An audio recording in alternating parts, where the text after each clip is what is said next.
Sa panahon ng kawakasan, ang kaalaman ay lalago. Ating pong mababasa sa Daniel 12, talatang 4. Ngunit ikaw, o Daniel, isara mo ang mga salita at tatakan mo ang aklat hanggang sa panahon ng kawakasan. Marami ang tatakbo ng parito at ang kaalaman ay lalago. Maliwanag po na 2,500 ang taon mahigit. Sinabi ng salita ng Diyos na kasi ang talatang iyan ay BC pa, 536 BC, nang isulat ito ni Propeta Daniel sa Babylon. Hindi pa nagkakatawang tao noon ang Panginoong Hesus. Ang Panginoong Hesus ay 2,000 taon pa lang ang nakakaraan mula ng magkatawan tao. Ay 536 BC yan.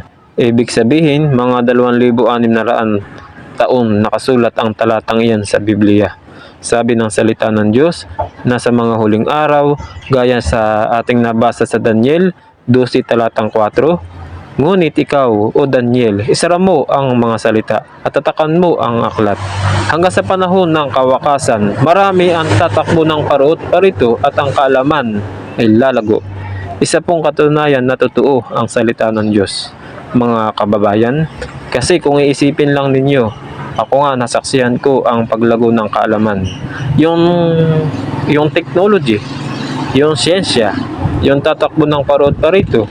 Nung araw kasi, hindi naman ganyan karami ang tumatakbo ng parito. Mga sasakyan noong araw, pwede kang maglakad sa gitna ng kalye o magpahinga bago dumating ang susunod na sasakyan. Ngayon po, walang minuto, walang laman ang mga sasakyan ng mga kalye. Hindi lang kalye, pati ang dagat. Kakabagaan na nga sa ang barko. Hindi lang pati barko, pati eroplano, nagkakabanggaan na rin sa dami.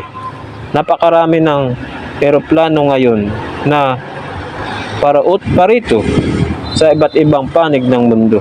Kaya po yung sinasabi sa Biblia na 2,500 taon ang nakakalipas na marami ang tatakbo ng parito at ang kaalaman ay lalago.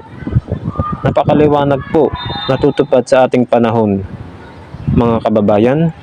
Marami na pong palatandaan ang nagaganap sa Biblia para ibalita sa atin totoo ang sinabi ng Panginoon na mayroong dumarating kawakasan sa mundo.